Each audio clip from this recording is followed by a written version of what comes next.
بماذا أبدأ دراسة العربية؟ بالفصحى أم بالعامية؟ سؤال يتكرر كثيرا من المتعلمين، على الرغم من وجود كثير من المقالات تتحدث عن هذا الموضوع، لكن كل متعلم يريد أن يبدأ مشواره في تعلم العربية سيطرح هذا السؤال مرة أخرى، ويريد أن يسمع إجابة من أستاذه. اليوم سأقدم لك إجابة عن خبرتي كأستاذة في تعليم العربية. بصراحة، إذا لم يكن لديك أي هدف خاص من بداية مشوارك في تعلم الفصحى أو في العامية، فأفضل بالنسبة لي أن تبدأ بالفصحى.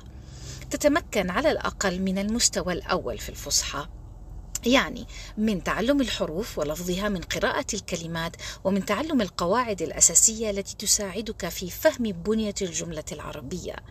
هذا كفيل أن يكون بمثابة سيارة بالنسبة لك ستقودها فيما بعد إلى أي اتجاه تريده. فيما بعد إذا أردت الاستمرار في الفصحى فتكون قد بدأت، وإذا أردت أن تخوض مجال العامية فتكون قد تأسست، لأن الفصحى والعامية لهما أساس واحد: منطق اللغة، جذور اللغة، وبنية الجملة العربية. هذا سيساعدك بعد ذلك في اكتشاف طرق أخرى في عالم العربية.